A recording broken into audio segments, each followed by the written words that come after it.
Syrian rebels have captured the city of Hama, a major victory in a week-old lightning advance across northern Syria and a devastating new blow to President Bashar al-Assad and his Russian and Iranian allies. The rebels have burst forth into the mount the swiftest battlefield advance by either side since the rebellion against Assad descended into civil war 13 years ago. The capture of Hama gives them control of a strategic central city they never managed to seize before. French President Emmanuel Macron said he will name a new prime minister in the coming days to prevent France from sliding deeper into political turmoil, projecting growing pressure from the opposition to resign after Michel Barnier's resignation followed a no-confidence vote in Parliament. In a 10-minute address to the nation, Macron rejected opposition pressure to stand down, vowing to stay in his post, and I quote, fully until the end of the mandate in 2027. South Korea's governing party chief showed support for suspending President Yoon Suk-yeol. It's a bombshell reversal that makes Yoon's impeachment more likely.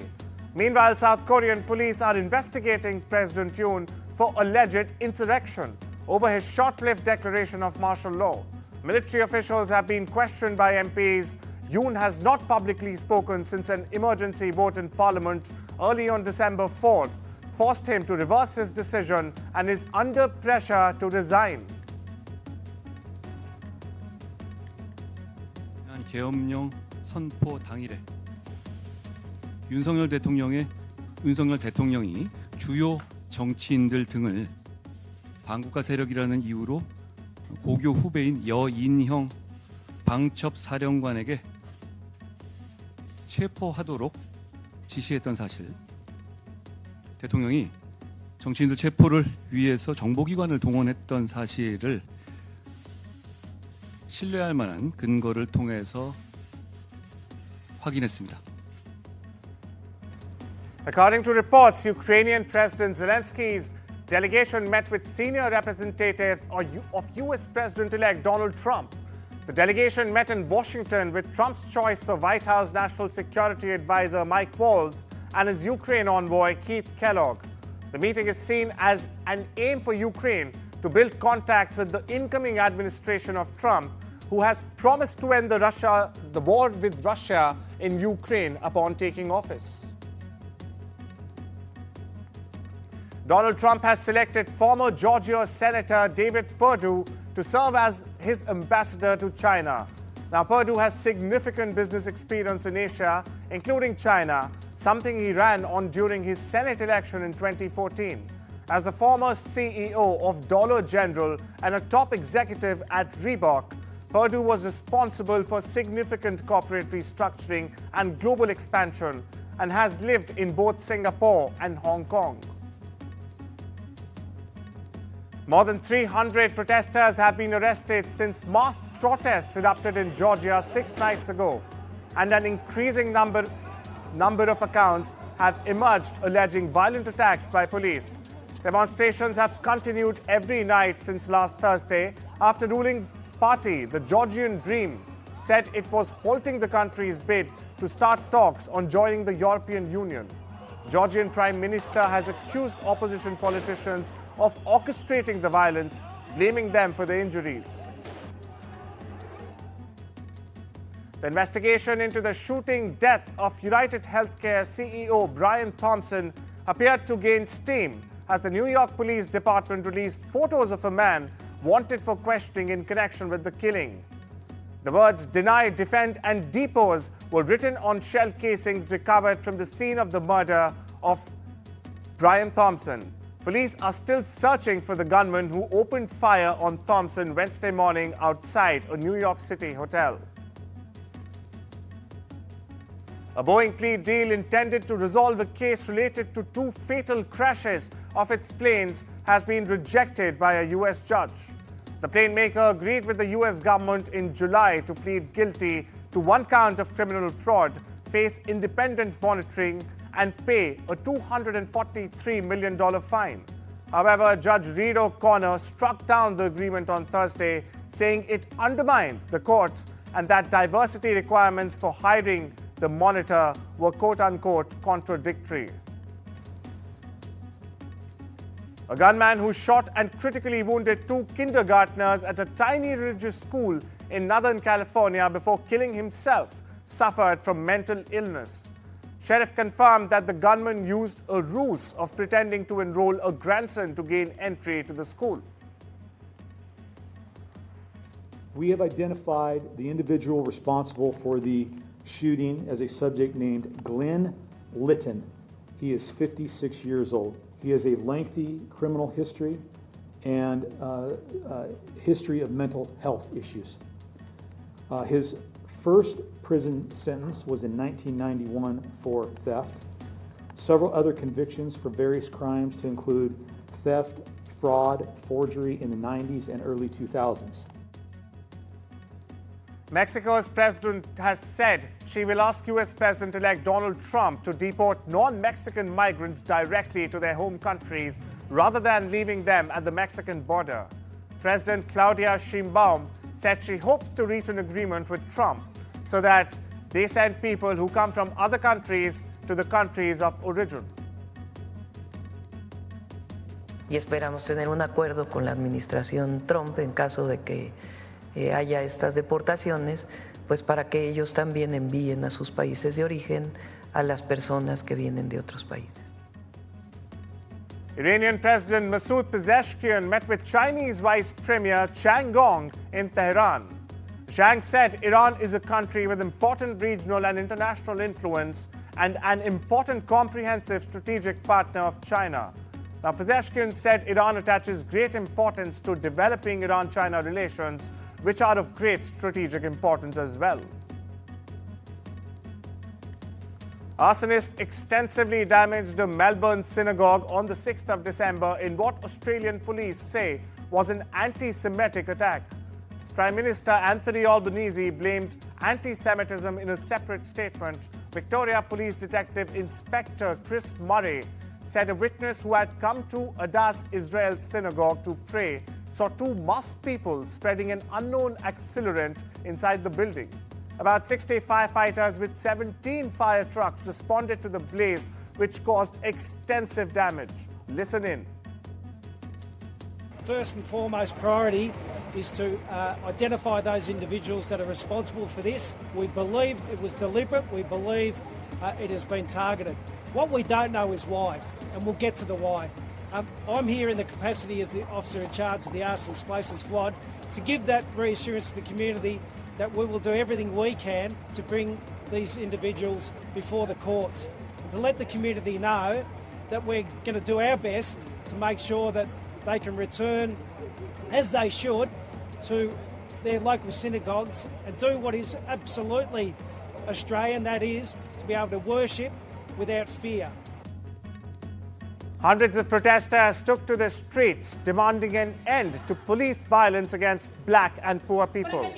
They demand justice for the victims. The demonstration was organized by civil rights activists after videos allegedly showing cases of misconduct by police officers emerged this week. In one of the videos, a police officer was seen throwing a man off a bridge and into a river, prompting a backlash. The victim survived.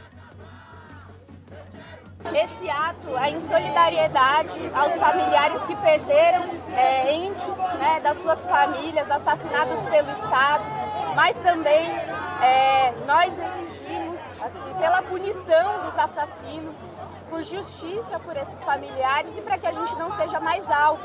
E para isso nós precisamos desmilitarizar a polícia militar.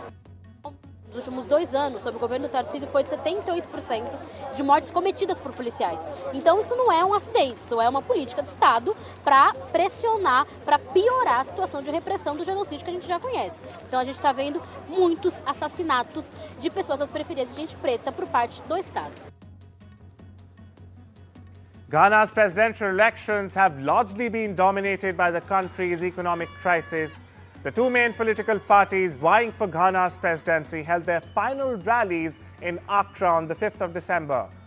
Former President John Dramani Mahama of the National Democratic Congress is the main opposition candidate, facing Mahamudu Bawumia of the ruling New Patriotic Party. Argentinian retirees marched in protest against the government's decision to limit access to free medications affecting millions who used to get free drugs through the retirees' public health insurance government agency known as PAMI or PAMI. The measure, which the government claims is aimed at reducing resource misuse, has sparked outrage among retirees who rely on these benefits to survive. Now, most retirees receive a minimum pension of around $250. La verdad no pensé a esta edad volver a vivir esto. La verdad no pensé volver a vivir esto. No puede ser que no tengamos los remedios, no puede ser que no lleguemos a fin de mes, no podemos pagar un alquiler, no podemos pagar los impuestos. Traditional design and practices for building for Chinese wooden arch bridges were included in the list of intangible cultural heritage by the United Nations Educational, Scientific and Cultural Organization, UNESCO, on the 5th of December.